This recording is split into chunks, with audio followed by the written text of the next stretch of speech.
হতো।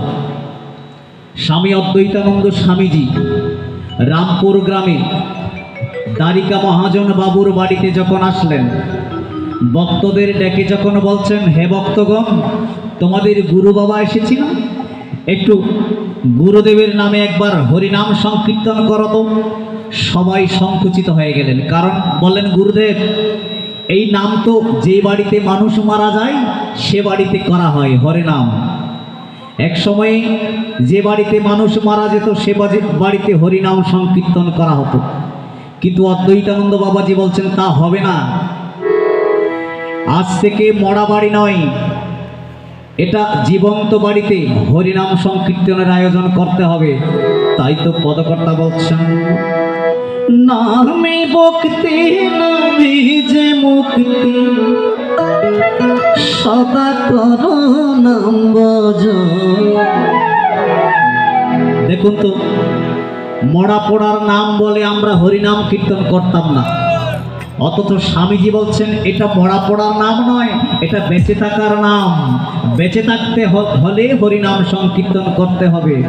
তাই পদকর্তা বলছেন, নামে ভক্তি নামে যে মুক্তি, নামে ভক্তি নামে যে মুক্তি, সদা করো নাম ভজন। অদ্বৈতানন্দের বাণী ধরে অমর চলে রে সদা। অদ্বৈতানন্দের নামটি ধরে অমর চলে রে সদা।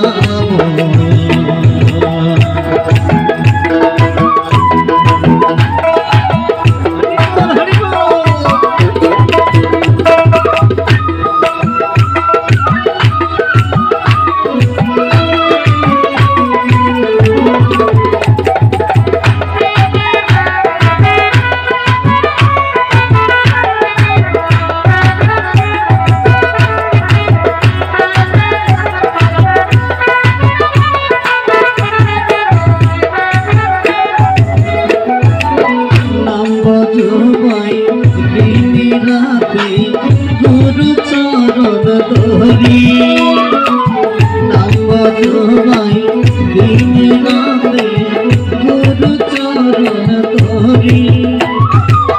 ডাকার মতো ডাকতে জানলে, ডাকার মতো ডাকতে জানলে, দেখবি রে মদন অচ্যুতানন্দের নামটি ধরে অমর চলে রে সদা। নারায়ণ পুরীর নামটি ধরে অমর চলে রে সদা।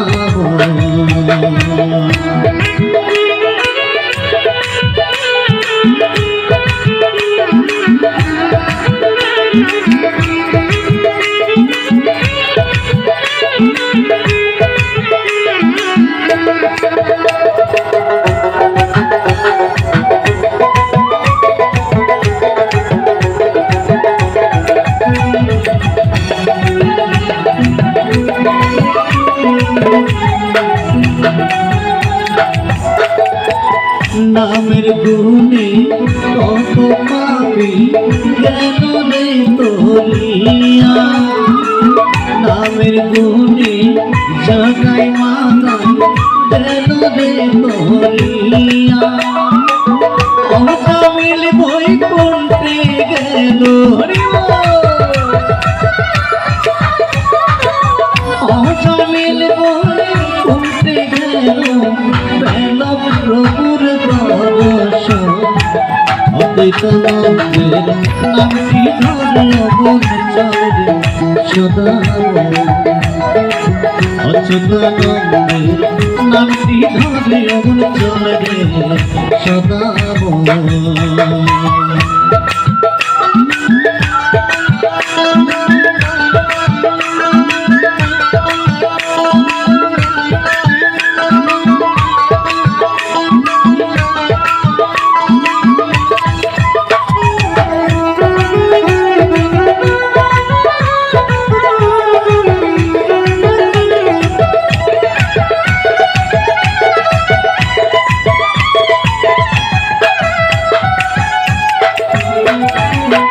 আসলাম একা যাবো একা রইব না সংসারে আসলাম একা মন যাবো একা রইব না সংসারে হইবে না রে সমন জানি হইবে না রে সমন জানি লোকনাথ বাবাজি নামটি ধরে আমার চলে সদা আমার অদ্বৈতানন্দের নামটি ধরে আমার চলে সদা নামে ভক্তি নামে যে মুক্তি নামে ভক্তি নামে যে মুক্তি সদা করুণা অদ্বৈতানন্দের নামটি ধরে অবতারে সদা অদ্বৈতানন্দের নামটি ধরে অবতারে সদা জয় গুরু হরি বল।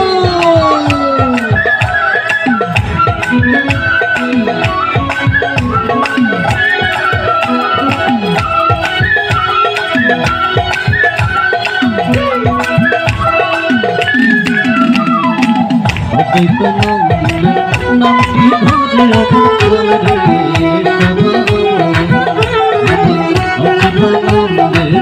নামটি ধরে নারায়ণ পুরীজির নামটি ধরে সদা অনুরূপা দেবীর নামটি ধরে সদা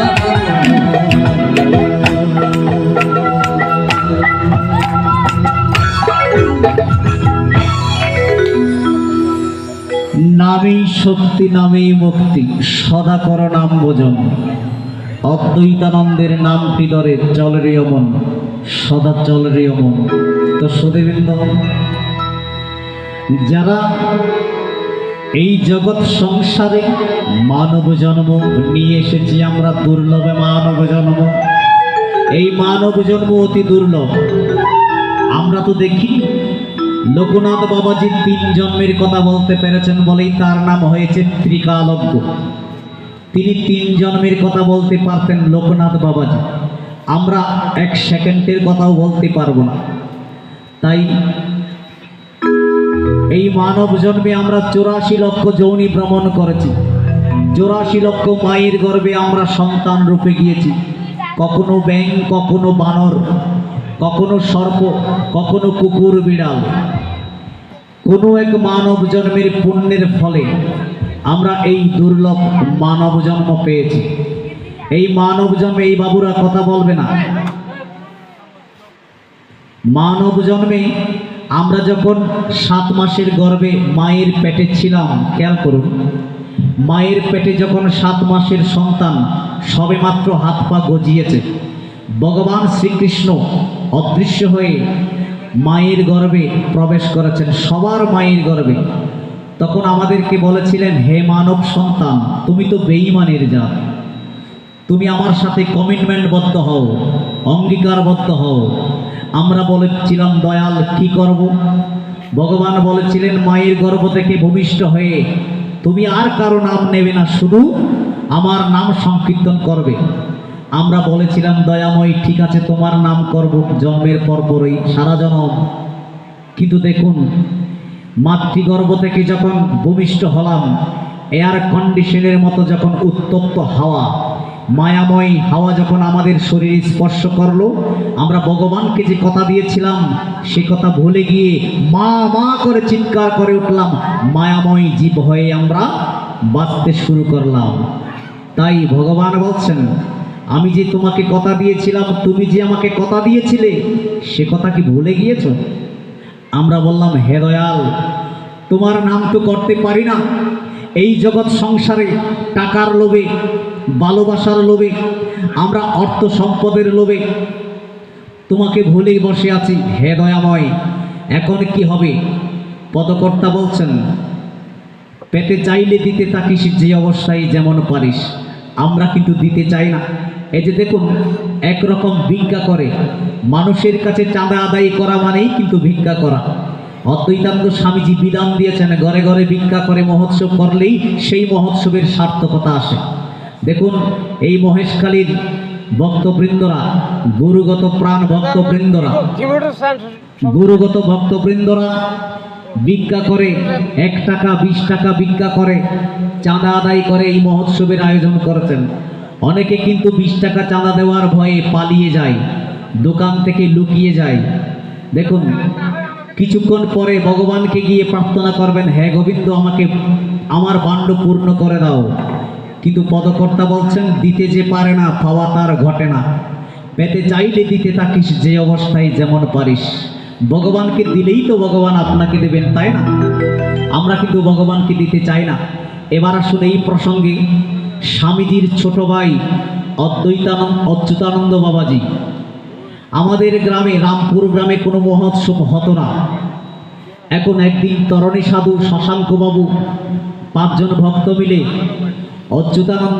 অচ্যুতানন্দ বাবাজির কাছে গিয়ে বললেন, গুরুদেব, চট্টগ্রামের সবখানে মহোৎসব হয়, আমাদের বাড়িতে, আমাদের গ্রামে কি একটা মহোৎসব হবে না? আপনি যাবেন না? আপনার পদচায় আমরা কি পাবো না? তখন তরণী সাধুকে স্বামী অচ্যুতানন্দ বাবাজি বলছেন, এই ধর 5 টাকা নে। একটি 5 টাকার নোট দিয়েছেন। এই 5 টাকা নে, এই টাকা বাক্সে রাখবি, এই টাকার বর্ধনে, এই টাকার বরকতে তোরা হরিনাম চালিয়ে যাবি। তরণী সাধু সাহস করে জিজ্ঞেস করলেন, গুরুদেব, হরিনাম কয়দিন করব? তরণী সাধু জিজ্ঞেস করলেন, গুরুদেব, হরিনাম কয়দিন করব? বলে যে 2 দিন কর। তখন শশাঙ্ক বাবু জিজ্ঞেস করলেন, গুরুদেব, এই 2 দিন তো জনগণ আসবে, ভক্তগণ আসবে, কি খাওয়াবো?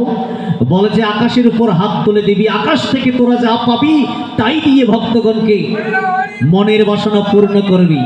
সেই থেকে রামপুরবাসী, আমার বাবাও ছিল গোপাল বাইন নামের, সেই থেকে রামপুরবাসী, তখনও আধুনিক কীর্তন প্যান্ডেল হতো না, মাটির কালীবাড়িতে বসে শুধুমাত্র হারমোনিয়াম মৃদঙ্গ বাজিয়ে আকাশবৃত্তি মহোৎসব শুরু করেছেন।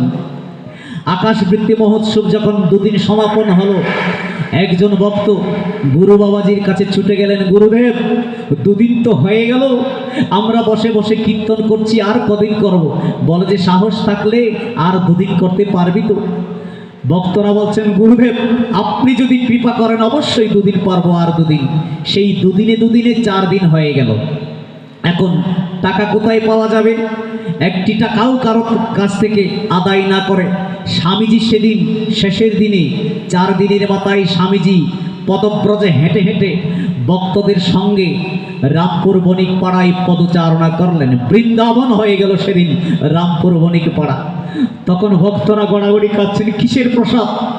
বক্তারা গুরুচরণ পেয়ে সমগ্র লোভ লালসা কামনা বাসনা বলে গিয়ে গুরুদেবকে প্রার্থনা করে বলছেন, হে গুরুদেব, আপনার কৃপায় আজকে আমাদের গ্রামে হরিনাম সংকীর্তন হয়েছে, আজ থেকে 45 বছর আগে। তো সুধীরবৃন্দ, সেই থেকে ছোট্ট থেকে দেখেছি আকাশবৃত্তি মহোৎসবে কোনো চাঁদা আদায় করা হয় না। একটি বাক্স রয়েছে, আকাশবৃত্তি দান বাক্স লেখা রয়েছে। সেই দান বাক্স 4 দিন যাবৎ অনুসন্ধান অফিসে যারা গিয়েছেন, অনুসন্ধান অফিসে রাখা হয়। রাত 11টার পর ভক্তগণ গুরু নামে জয়ধ্বনি গিয়ে গিয়ে হরিনাম সংকীর্তন করে করে আমাদের ক্লাব ঘরে গিয়ে বাক্সটা খোলা হয়। সেই বাক্সে লক্ষ লক্ষ টাকা চাঁদা আদায় করা হয়, চাঁদার পরিমাণ করা হয়।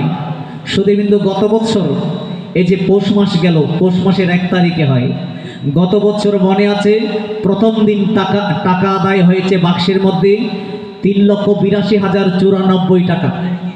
দ্বিতীয় দিন আমার থাকার সৌভাগ্য হয়নি, ফেনী চান্দলা গ্রামে প্রোগ্রামে গিয়েছিলাম, আসতে দেরি হয়ে গিয়েছে, বাক্সের টাকা গোনার সময় আমি থাকতে পারিনি। তৃতীয় দিন 4 লক্ষ পেরিয়ে গিয়েছে। চতুর্থ দিন যখন টাকা গুনতে বসলাম, 8,24,000। জয় গুরু! সবাই বলুন তো একবার, অচ্যুতা অদ্বৈতানন্দ প্রীত একবার হরি হরি বলো।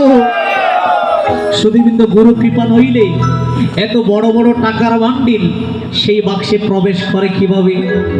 এই যে 20 টাকা, 20 টাকা, 40 টাকা করে চাঁদা আদায় করে 1 লক্ষ টাকা পূর্ণ করতে কিন্তু 2 মাস সময় লেগে যায়। কিন্তু রামপুর গ্রামবাসীর এমনই সৌভাগ্য, এমনই গুরু কৃপা, তিনি ঢেলে দিয়েছেন রামপুরবাসীর জন্য। 4 দিনে 8 লক্ষ 10 লক্ষ টাকা চাঁদা আদায় হয়। গ্রামবাসীদের কাছে কোনো রসিদ দেওয়া হয় না, কোনো টাকা দাবি করা হয় না। এ গুরু কৃপা হলে, গুরু কৃপা হয়েছে বলেই রামপুরবাসীরা আজ আকাশ বৃত্তির জয়গানে মুখরিত হয়েছে। তাই শ্রোতাবৃন্দ, আমার ইউটিউব চ্যানেলে চার্জ করবেন আকাশ বৃত্তি নিয়ে আমি একটি সঙ্গীত প্রচার করেছি। আমার ইউটিউব চ্যানেল রয়েছে, আকাশ বৃত্তি নিয়ে কবিতা লিখেছি, সঙ্গীত লিখেছি। দয়া করে ইউটিউব চ্যানেলে গিয়ে পাবেন। জয় গুরুদেব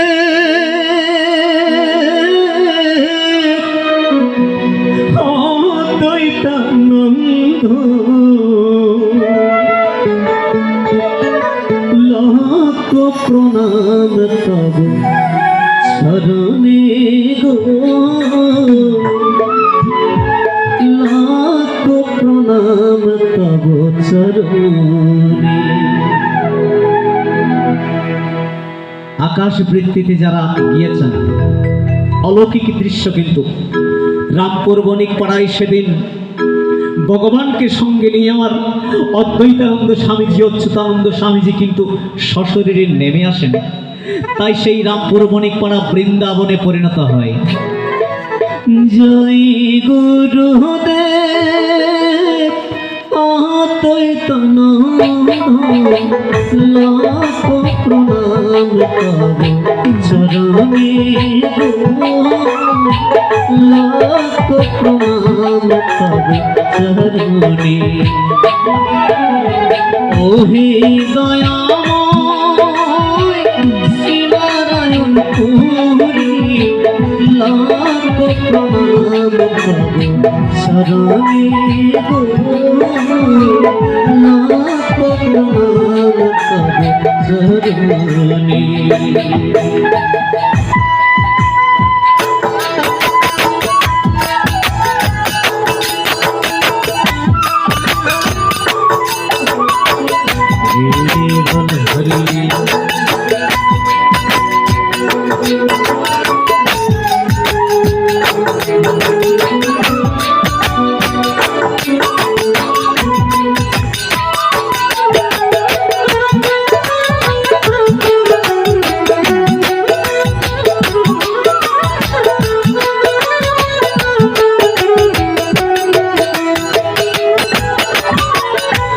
পুত্রার পুত্র তুমি নির্মণের আবার রজনী মাঝে তুমি নিদর্শন। অপুত্র পুত্র তুমি নির্মণের আবার রজনী মাঝে তুমি নিদর্শন।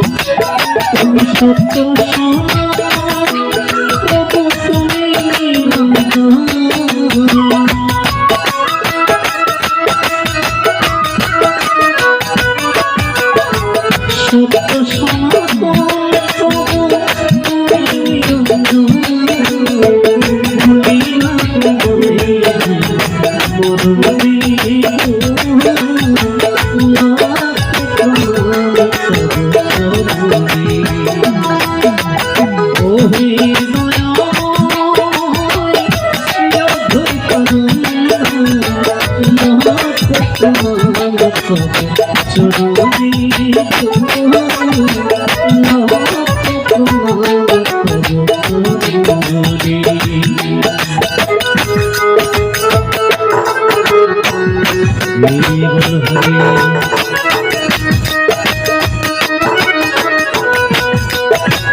সুধীবৃন্দ, শ্রীনারায়ণপুরী মহারাজ ওনার শ্রীচরণ দর্শন করার সৌভাগ্য যাদের হয়েছে তাদের মানব জন্ম সফল হয়েছে।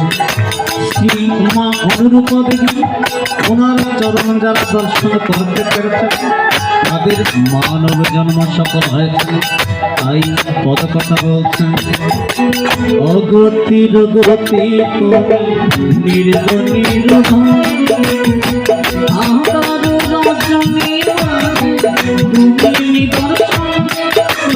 তুমি তুমি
সুধীবৃন্দ সঙ্গে থাকবেন।